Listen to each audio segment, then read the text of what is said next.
My parents demanded, "Pay us $1,400 rent or get out. We don't care if you're paying off student loans." I said, "Okay." I moved out that night. I also took the Wi-Fi router, the streaming passwords, and canceled the phone family plan I was paying for. They called begging. A week later because they couldn't apply for jobs without internet.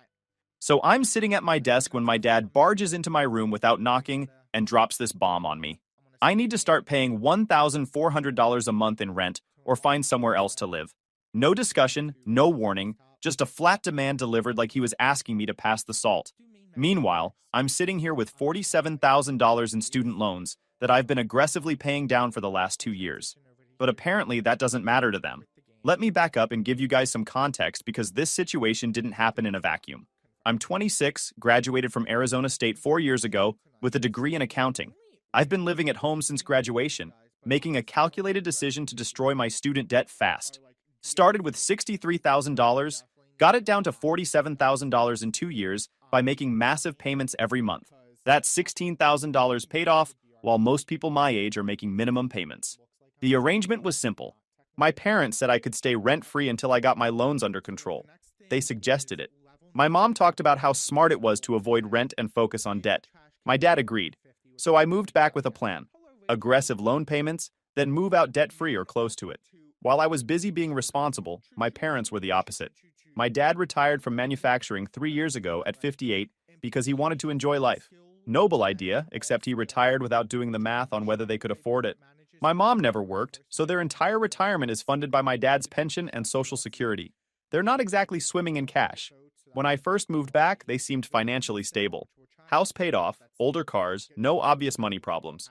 But over the last year, I started noticing things. Credit card bills piling up. My mom clipping coupons obsessively.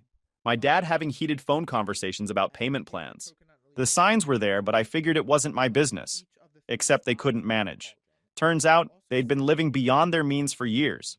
My dad's pension is about $2,200 a month. Add Social Security and my mom's spousal benefit, they're pulling in maybe $3,800 total. Sounds like enough, right? Not when your lifestyle costs $5,000 a month. My parents refuse to adjust their spending when their income drops. They've got every streaming service. Eat out 4 times a week minimum. My mom shops constantly.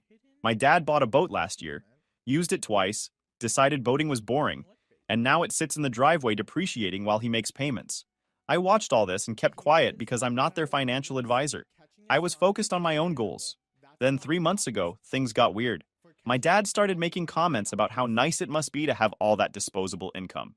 My mom would mention how much I must be saving. The comments got more frequent and pointed. Last month, my dad sat me down for a family financial discussion. He pulled out a spreadsheet, which should have been my first red flag. The spreadsheet showed all their monthly expenses. At the bottom was a line item, rental income, with $1,400 projected. That's exactly what would cover their monthly shortfall. My dad started his pitch about how it's only fair I contribute since I'm an adult living in their house. He threw out the old, "when I was your age" speech. Never mind that when he was 22, you could rent an apartment for $300 a month. But sure, let's pretend economies are comparable. I pointed out our original agreement. Rent-free while I paid down loans. We had a deal. My dad waved it off. Times change, he said. They needed the money now. I asked how much notice I'd have if I needed to find a new place. He said I could stay if I paid rent. If not, I should start looking immediately. I went to my room to run numbers. The math was brutal. If I paid $1,400 monthly, I'd slash loan payments from $1,300 to maybe $400. That would extend my payoff by years and cost thousands in interest. Or move out, pay $1,200 for a studio, and be in basically the same situation, but with my own space. The smart move was obvious. Move out. But I decided to try negotiation first. I went downstairs and proposed $600 a month. My dad rejected it immediately. $1,400 or nothing. I asked about $800. Nope. That's when I realized this wasn't about money. This was about control. They wanted to reassert authority. This demand was about putting me in my place. I asked for a week. My dad said I had 12 days. I spent them apartment hunting and running numbers. Here's what I figured out. I'd been paying way more than my expenses. Family phone plan? $180 monthly for 4 lines. Mine, my parents, and my sister's who lives in Colorado. Internet? $90 monthly on my autopay. Streaming services? I paid for 4 out of 7 and had all the logins. I added it up. Phone, internet, streaming. I was subsidizing $350 monthly. They wanted $1,400 in rent while I already covered $350 worth of services they used daily. The more I thought about it, the more irritated I got. They wanted to charge me $1,400 in rent while I was already covering $350 worth of services they used daily. Services they apparently couldn't live without based on how much time my dad spent watching HBO and how often my mom binged reality shows on Hulu. So I made my decision. I'd move out. But I'd do it my way. I found a studio apartment about 20 minutes away for $1,100 a month. Not ideal, but it was clean, safe, and available immediately. I called the landlord, passed the credit check, and signed a lease that started in 1 week. Then I started planning my exit strategy. I didn't tell my parents I'd found a place. When my dad asked if I'd made a decision about the rent, I just said I was still thinking about it. He seemed satisfied with that answer, probably assuming I'd cave eventually because that's what I always did. Growing up, I was the easy kid, the one who didn't cause problems, the one who went along with whatever they decided. He was counting on that pattern continuing. Moving day was a Tuesday. My parents had appointments that afternoon. They left around 1 p.m. I'd taken the day off, told my boss family emergency. I'd been quietly packing for 3 days in the garage. My friend Jake showed up with his truck at 1:30. We worked fast. 2 hours later, my room was empty except for their furniture. Before leaving, I collected my property. Wi-Fi router? Mine. I bought it 2 years ago. Unplugged it, packed it. Living room streaming stick? Mine. Took it. I changed every streaming password. Netflix, Hulu, Amazon Prime, Apple TV. Changed passwords, removed their devices, logged out everywhere. Then I called the carrier, split my line onto its own plan. Their lines and my sister's stayed on the family plan. Now their responsibility. Internet was trickier. I called and canceled entirely, effective immediately. The rep tried offering deals. I held firm. Cancel today. I left a note on the kitchen table. I've decided to move out rather than pay the rent you demanded. Found my own place and moved my belongings today. Wi-Fi canceled. Family phone plan is your responsibility. Streaming access removed. You wanted $1,400 a month. I'll pay $1,100 to live independently. My new address is on file with the post office. Jake and I loaded the last box. I drove away feeling lighter than I had in years. The apartment was small, but mine. I set up my bed, plugged in my router with new internet service, ordered Chinese food. My phone started ringing around 6 p.m. My dad. Declined. He called again. Declined. My mom called. Also declined. Text messages rolled in. I ignored them, turned off my phone, spent the evening unpacking. Next morning, I had 17 missed calls and 30 texts. They started confused, got angry, shifted to desperate. My dad wanted to know where I was. My mom was crying. My sister sent question marks about her phone. I didn't respond. Went to work, came home, gym, dinner. Normal Wednesday. Thursday brought more calls and texts. I finally responded Thursday evening. I moved out like you suggested. I'm fine, taking some space. I'll reach out when ready. His response was immediate. You can't just leave like that. We need to talk. You took the Wi-Fi router. Me. I took my property. You wanted $1,400 in rent. I chose to pay rent somewhere else. What's there to discuss? Dad, that's not the same thing. You're being childish. I muted the conversation. Friday was quieter. My sister got her own phone plan but was annoyed. I sent her a thumbs up. Weekend passed uneventfully. I set up my apartment, enjoyed the silence. Monday morning, unknown number called. I answered. Hi, this is Janet from Arizona Department of Economic Security. I'm trying to reach Kevin or Patricia about their unemployment benefits application. The email keeps bouncing back. I blinked. Wrong number. I'm their son. Do you have a current contact for them? We can't reach them about completing their application. That's when it clicked. They were applying for unemployment. Couldn't complete the application because they had no internet. I gave Janet my dad's cell and hung up. They were in such bad shape they needed unemployment benefits and couldn't complete applications because I canceled the internet they used for free. I didn't call to tell them. Their problem. Tuesday afternoon, my dad finally cracked. He called from a number I didn't recognize, probably a friend's phone since I'd been ignoring his calls. I answered without thinking. We need to talk, he said, skipping any greeting. This has gone on long enough. I'm at work, I replied, which was true. I can't talk right now. Then come by the house after work. Your mother is beside herself. You can't just cut us off like this. I didn't cut you off. I moved out, which is what you told me to do if I didn't want to pay rent. That's not what I meant, and you know it. We thought you'd be reasonable about this. I was reasonable. You wanted $1,400 a month. I found a place for $1,100 a month. I saved $300 and gained my independence. Seems pretty reasonable to me. He sputtered for a second. You took the Wi-Fi router. Do you have any idea how much trouble that's caused? I took my router that I paid for. You're welcome to buy your own. Best Buy has them in stock. We can't afford that right now. We need internet for important things. Then I guess you'll need to budget for it. Isn't that what adults do? Make financial decisions and live with the consequences? I could hear him breathing heavily, trying to control his temper. Your mother can't even apply for jobs without internet. We've been trying to get to the library, but their computers are always booked. There it was. The admission I'd been waiting for. They needed internet to apply for jobs. Jobs they needed because they'd overspent themselves into financial trouble and now couldn't afford their lifestyle. The same lifestyle they'd wanted me to subsidize to the tune of $1,400 a month. Sounds like a tough situation, I said, keeping my voice neutral. I'm sure you'll figure something out. You're resourceful adults. Don't be a smartass. This is serious. Your mother is stressed out, I'm stressed out, and you're sitting there acting like none of this is your problem. It's not my problem, Dad. You made it very clear that if I didn't want to pay rent, I should find somewhere else to live. So I did. You got what you wanted. I'm out of your house. That's not what we wanted. We wanted you to contribute to the household like an adult.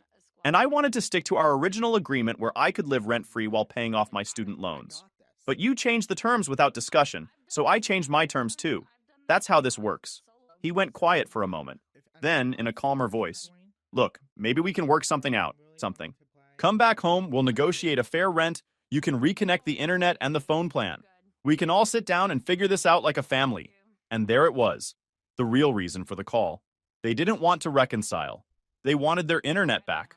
They wanted me to pay for their phone service again. They wanted the free streaming services and the built-in tech support. They wanted the $350 a month in subsidies I'd been providing without realizing it. No thanks, I said simply. I like my new place. I like my independence. I like not having arbitrary financial demands thrown at me. I'm good where I am. You're being selfish. We're your parents.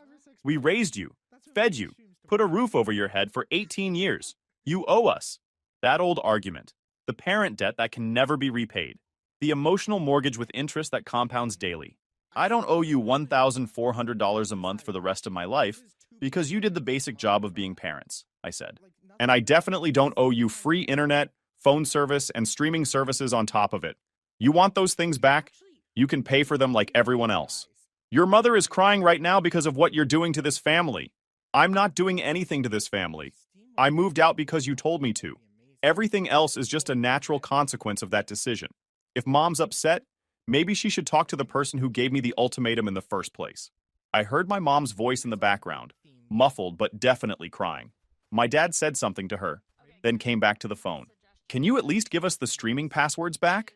That's not going to cost you anything. Actually, it does cost me. About $40 a month across the services I pay for.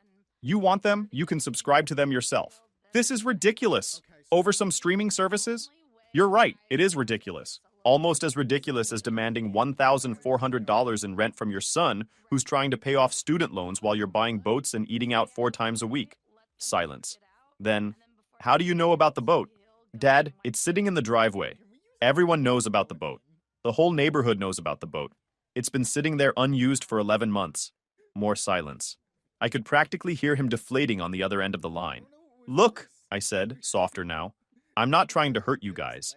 But I'm also not going to bankrupt myself to fund your lifestyle. You wanted me to pay market rate rent while secretly covering hundreds in additional expenses every month. That's not reasonable, and you know it. I made the choice that was best for me. You'll figure out your situation, just like I figured out mine. We can't afford internet right now, he said quietly. The bills are tight. Then you should probably sell the boat, I suggested. That would free up, what, $200 a month in payments? Plus whatever you could get for it. That would cover internet and streaming services with money left over. I can't sell it. I'm underwater on the loan. Of course he was. Classic dad move. Buy something on impulse, use it twice, then be stuck with depreciation and negative equity. Then maybe cut back on eating out, I offered. or cancel some of your streaming services. The same financial advice you'd give anyone else in your situation. He didn't respond to that. We sat in silence for a moment, both knowing this conversation was over, but neither wanting to be the one to end it. Finally, he said, "Your mother really wants to talk to you. Tell Mom I'll call her when I'm ready. Right now, I need space." "When will you be ready?" "I don't know, Dad. When I feel like our relationship isn't contingent on how much money I can provide. When you can see me as your son instead of a source of rental income. When you can acknowledge that demanding $1,400 a month from someone paying off student loans while you're making boat payments was maybe not the most reasonable parenting decision." He hung up without saying anything. I sat at my desk staring at my phone, feeling a weird mix of satisfaction and sadness. Satisfaction because I'd stood my ground. Sadness because it had come to this in the first place. Wednesday brought a new development. My sister called, which was unusual because we typically just texted. "What the hell did you do?" she asked, skipping pleasantries. "Hi to you too." Mom called me crying. "Dad's furious. They're saying you abandoned them and took all the internet and phones with you." "What happened?" I gave her the short version. The rent demand, the ultimatum, my decision to move out, the services I'd been paying for that I canceled when I left. She was quiet for a moment, processing. "Okay, so they were charging you $1,400 a month?" "They wanted to. I moved out instead." "And you were paying for internet and phones?" "And most of the streaming services. About $350 a month total. So they wanted you to pay $1,400 in rent while you were already subsidizing $350 worth of services?" "Pretty much." She let out a low whistle. "That's messed up. But did you have to take everything with you?"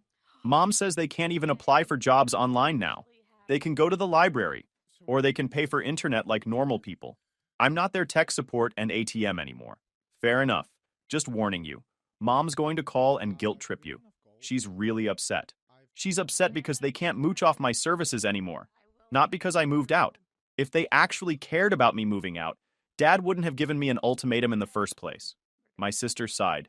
"You're not wrong. They've been having money problems for a while. Dad's retirement didn't go as planned." "Yeah, I noticed. Hard to maintain a pre-retirement lifestyle on a retirement income." "The boat was a mistake," she admitted. "I told him not to buy it, but he didn't listen." We talked for a few more minutes, mostly commiserating about our parents' financial decisions. She promised to run interference where she could, but made it clear she wasn't getting in the middle of this. Smart move on her part. Thursday, my mom finally called from a friend's phone. I answered because I knew she'd keep trying until I did. "Honey," she started, voice shaky, "please come home. We can work this out." "Mom, I have a home now. My apartment. I'm not coming back." "But we miss you. The house is so empty without you here." "You gave me an ultimatum. Pay $1,400 in rent or leave." I chose to leave. You can't be surprised by this. Your father didn't mean it like that. He just thought you should contribute more since you're doing so well financially. I'm not doing well financially, Mom. I have $47,000 in student loans. That's why I was living at home in the first place, remember? The original plan was for me to save money and pay down debt. But we didn't think you'd just leave and take everything with you. I took my belongings and canceled services that I was paying for. That's pretty standard when you move out. She started crying, which I'd been expecting. We can't even watch our shows anymore. Your father's been so stressed and watching TV was his way to relax. He can still watch HBO Max. That's his subscription. But that's only one channel. We used to have everything. You used to have everything that I paid for. Now you have what you pay for. That's how it works. Can't you just give us the passwords back? We're your parents. Mom, those services cost money every month. Money I'm now using to pay rent and rebuild my savings. If you want them, subscribe to them yourself. We can't afford it right now. Then you can't afford them. Plenty of people live without multiple streaming services. You'll survive. More crying. In the background, I could hear my dad saying something. My mom pulled the phone away briefly, then came back. Your father needs to talk to you about the phone bill. I already talked to him about the phones. I split off my line. You're responsible for yours and his and my sister's. But the bill went up. It's $140 now instead of $180. I did the mental math. If the family plan was $180 for 4 lines, and my individual plan was $50, then their plan should be $130 for 3 lines, not $140. Did you downgrade the plan? No, why would we? Because you don't have 4 lines anymore. You have 3. You should call the carrier and adjust to a 3-line plan. Can't you just call them? You're so much better at these things. No, Mom. That's your account now. You need to manage it. She started crying harder. I don't understand why you're doing this to us. We just wanted you to help out a little. You didn't want me to help out a little. You wanted me to pay $1,400 a month while continuing to provide free services. That's not helping out. That's being financially used. We would never use you. You literally had a budget line item called rental income with my contribution listed. That's pretty much the definition of using me. Silence. Then, quietly, how did you know about that? Dad showed me his spreadsheet. The one where you'd calculated that $1,400 from me would cover your monthly shortfall. More silence. Then my dad's voice, having grabbed the phone. That was just planning. We weren't using you. Dad, I'm an accountant. I know exactly what that spreadsheet was. You overspent your retirement income and decided I should cover the gap.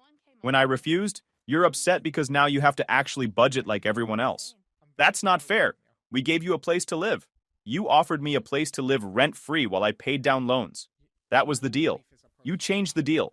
I responded by leaving. These are consequences. You're being incredibly selfish and immature about this. I'm being financially responsible. You should try it sometime. He hung up on me. I set down my phone and went back to making dinner. Pasta with marinara sauce, simple and cheap. I was doing fine financially, contrary to their beliefs, but I was also learning to budget better now that I was living independently. Friday was blissfully quiet. No calls, no texts. I started to think maybe they'd finally accepted the situation. Saturday morning destroyed that hope. My phone rang at 8 a.m. with a number I didn't recognize. I answered, groggy. This is Sarah from the public library. I'm calling about a note your parents left asking us to contact you regarding internet access. I sat up, suddenly very awake. I'm sorry, what? Your parents came in yesterday and left a note with our front desk. They said they needed to use our computers to apply for jobs, but all our public access computers are booked out for weeks. They asked if we could call you to see if you'd help them get internet set up at their house since apparently you're the one who canceled it? The audacity of these people. They'd actually gone to the library and left a note asking librarians to call me on their behalf. I'm sorry you got dragged into this, I told Sarah. My parents and I are having a family disagreement. I moved out of their house and canceled the internet service that I was paying for. If they need internet, they'll have to set it up themselves. Oh, Sarah said, sounding uncomfortable. I understand. I'll let them know I reached you. You can also let them know that internet service installation is pretty simple. They can call any provider and have it set up within a few days. They don't need me for that. After I hung up, I sat there marveling at the situation. They'd actually recruited a librarian to guilt-trip me. That was a new low. Sunday brought the intervention. My phone rang from another unknown number. Against my better judgment, I answered. Hey man, it's Dan. My uncle, my dad's brother. Uncle Dan, let me guess. Dad called you to talk sense into me? He laughed. Am I that predictable? Yeah, your dad called me. Said you guys are having issues. Wanted me to see if I could help mediate. I liked Dan. He was reasonable, didn't take sides, and generally stayed out of family drama. If anyone could have a rational conversation about this, it was him. You want my side of it? I asked. I got your dad's side.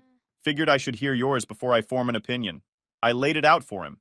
The original agreement, the sudden rent demand, the spreadsheet with rental income, the services I'd been paying for, my decision to move out, and their reaction since. Dan listened without interrupting. When I finished, he was quiet for a moment. Then, so they wanted $1,400 in rent, while you were already covering $350 in services and trying to pay off $47,000 in loans? Basically. You. And instead of negotiating, they gave you an ultimatum? Yep. And now they're mad because they don't have internet to apply for jobs they need because they're financially struggling? That about covers it. He sighed.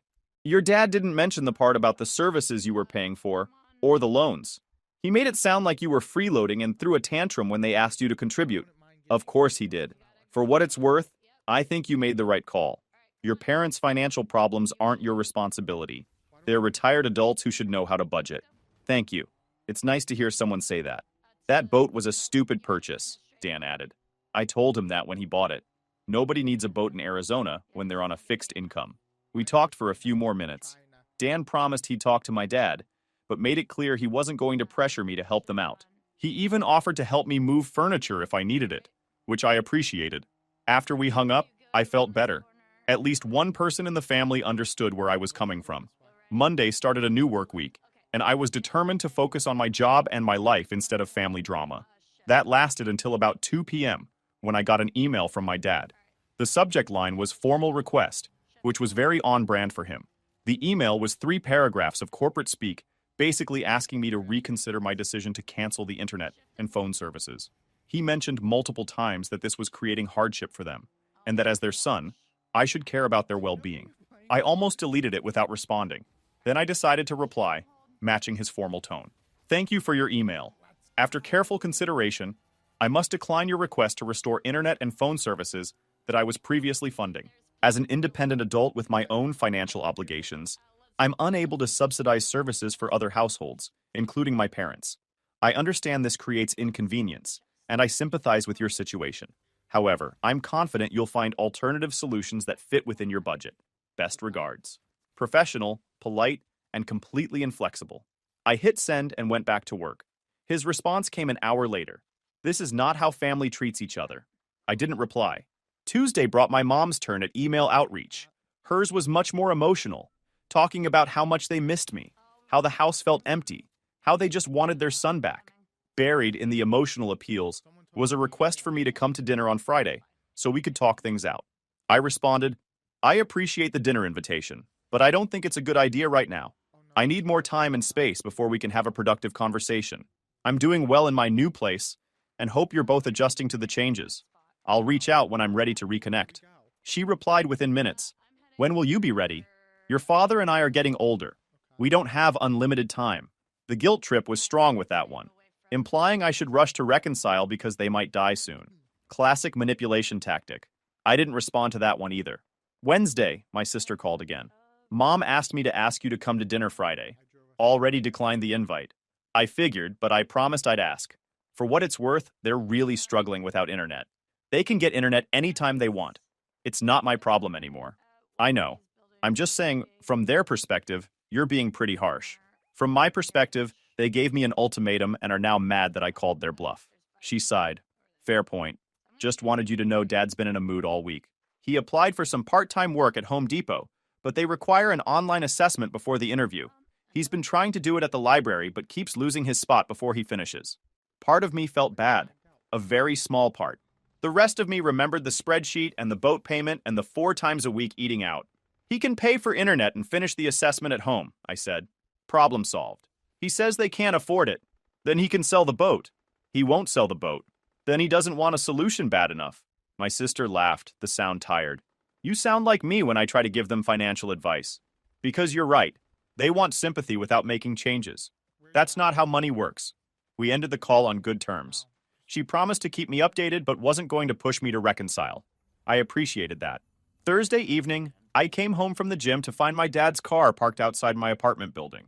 He was leaning against it, arms crossed, looking every bit like a disappointed father from a TV drama.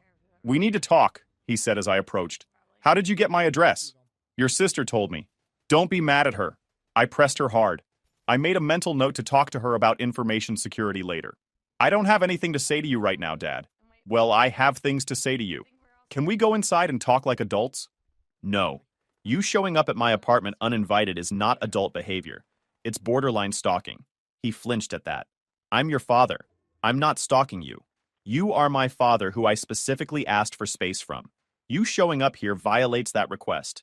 I wouldn't have to show up here if you'd answer my calls. I don't answer your calls because I don't want to talk to you right now. That's not an invitation to ambush me at home. We stood there in the parking lot, staring at each other. He looked older suddenly, tired. The retirement that was supposed to be relaxing was clearly stressing him out. Your mother can't sleep, he said finally. She's worried about you. I'm fine. You can tell her that. She wants to hear it from you. Then she can respect my request for space and wait until I'm ready to talk. When will that be? How long are you going to punish us? I'm not punishing you. I'm living my life independently, which is what you told me to do. That's not what I meant. Then maybe you should have been clearer. Maybe you should have negotiated instead of issuing ultimatums. Maybe you should have considered that demanding $1,400 from someone with $47,000 in student loans was unreasonable. He rubbed his face with both hands. We're in trouble financially. Real trouble. I didn't want to admit it, but we are. I figured. The unemployment applications kind of gave it away. We need help. I'm not giving you $1,400 a month. I'm not asking for $1,400. I'm asking for something, anything, just to get us through this rough patch. I looked at him standing there, basically begging, and felt a complicated mix of emotions. This was my dad, the guy who taught me to ride a bike, who came to my baseball games, who helped me with math homework. He was also the guy who tried to use me as a financial bailout without considering my own struggles. Sell the boat, I said finally. I told you, I'm underwater on it. I'd still owe money after selling. How much? About $3,000. And what are the monthly payments? $215. I did the math in my head. So you're paying $215 a month for something you don't use. If you sold it, you could take the $3,000 loss, save the $215 a month, and have enough for internet, a streaming service, and breathing room in your budget. That's the smart financial move. I can't just take a $3,000 loss. You're already taking a loss. You're just spreading it out over time with interest. The boat depreciates every month you don't sell it. You're hemorrhaging money to avoid admitting you made a mistake. He didn't have an answer for that. Dad, I'm not your financial rescue plan. You made choices that put you in this position. The boat, the overspending, the failure to budget for retirement. Those were your choices. I'm dealing with the consequences of my choices by paying off my student loans. You need to deal with the consequences of yours. I never thought my own son would abandon me like this. I didn't abandon you. I moved out because you gave me an ultimatum. Everything after that is just you facing reality without my subsidies. He stood there for a long moment, then got in his car without another word. I watched him drive away, then went inside and locked the door. That Friday, exactly 1 week after their initial attempts to contact me, my mom sent a text. Your father sold the boat today. We're getting internet installed Monday. I hope you're happy. I replied, glad you found a solution. She didn't respond. The following Tuesday, I got a call from my dad's number. I almost didn't answer, but curiosity got the better of me. I got the Home Depot job, he said without preamble. Start next Monday. Congratulations. Your mother starts at the grocery store on Wednesday. That's good. Silence for a moment. Then, we had to cancel most of the streaming services. Kept Netflix, that's it. Makes sense financially. We're eating at home now. Your mother's learning to cook again. I didn't say anything to that. The house feels different without you here, he said finally. Dad, I need to go. I'm at work. Right, of course. He hung up. 2 weeks later, my sister called with an update. So mom's actually kind of good at her grocery store job. She got Employee of the Month last week. Seriously? Yeah. Apparently she's really good with customers. They love her. And Dad's doing the whole Home Depot thing. He's in the garden section, giving people advice on plants and stuff. He seems less stressed, honestly. That's good, I guess. They're still tight on money, but they're managing. No more eating out. Mom clips coupons like it's an Olympic sport. Dad brown bags his lunch. It's weird seeing them actually budget. They should have been doing that all along. I know. But here's the thing. Mom asked me to ask you something. I sighed. What? They want to know if you'd come to Thanksgiving dinner. It's September. She's planning ahead. She wants to know if you'll come. No pressure, no drama, just dinner. I thought about it. I'll think about it. That's all she's asking. Just think about it. 3 months went by. I kept paying down my loans, kept living in my studio apartment, kept working. My parents and I exchanged maybe 5 texts total in that time. Nothing substantial, just basic check-ins. Then Thanksgiving week rolled around. My sister texted, Mom wanted me to remind you about dinner Thursday, 3 p.m. She's making turkey. No expectations, just an invitation. I showed up at 2:45 p.m. on Thursday with a store-bought pie. My dad answered the door, looking older but somehow healthier. The stress lines around his eyes were different. Less panicked, more tired but manageable. You came, he said. I came. My mom appeared from the kitchen, wiping her hands on an apron. She looked at me for a long moment, then nodded. Dinner's almost ready. Your sister's in the living room. It was the most awkward Thanksgiving I'd ever experienced. We sat around the table making small talk about weather and my sister's job, and literally anything except the elephant in the room. Nobody mentioned the boat. Nobody mentioned the rent demand. Nobody mentioned me moving out or taking the Wi-Fi router. After dinner, while my mom and sister were doing dishes, my dad pulled me aside. I need to say something, he started. Dad, no, let me finish. What I did was wrong. The rent demand, the ultimatum, all of it. We were desperate, and instead of being honest about our situation, I tried to make it your problem. That wasn't fair. I didn't respond. I'm not asking you to move back. I'm not asking for money. I'm just saying I was wrong. You were right to leave. Okay. That's it? Just okay? What do you want me to say, Dad? You gave me an ultimatum and I took you up on it. Now you're working and Mom's working and you're managing your finances. That's how it should be. He nodded slowly. The guy who bought the boat overpaid for it. I still took a loss, but not as bad as I thought. Use that money to pay off some credit cards. Good. We're not rich, but we're making it work. Your mother actually likes her job. I never thought I'd say that. People surprise you sometimes. He looked at me then. Really looked at me. You're not coming back, are you? No. Even though we're doing better now? I've got my own place, Dad. My own life. That's not going to change. Will you at least visit sometimes? Your mother would like that. Maybe. We'll see how it goes. Before I left, my mom gave me a container of leftover turkey and a hug that lasted about 3 seconds longer than comfortable. Come for Christmas if you want, she said quietly. No pressure. I took the leftovers and drove back to my apartment. Christmas came and I didn't go. Sent a card with a $50 gift card to their favorite restaurant instead. My sister said they used it for a date night, their first one in months. New Year's rolled around and my dad sent me a text at midnight. Happy New Year. Proud of you for standing your ground. Takes guts. I stared at that text for a solid 5 minutes before responding. Happy New Year. It's March now. 6 months since I moved out. My student loans are down to $38,000. Another year and change and they'll be gone completely. I'm still in my studio apartment, still living my life independently. My parents and I have dinner together maybe once a month. It's still awkward, but less so each time. They don't ask me for money. I don't offer. We talk about surface level stuff mostly. Their jobs, my job, weather, sports. Last week, my dad sent me a photo. It was him and my mom in their work uniforms, standing in front of their house. The caption read, 90 days without eating out. Your mother's become a legitimate cook. Who knew? I sent back a thumbs up. If you enjoyed this video, please hit that subscribe button. It really helps the channel and help us bring you more and better stories. Thanks.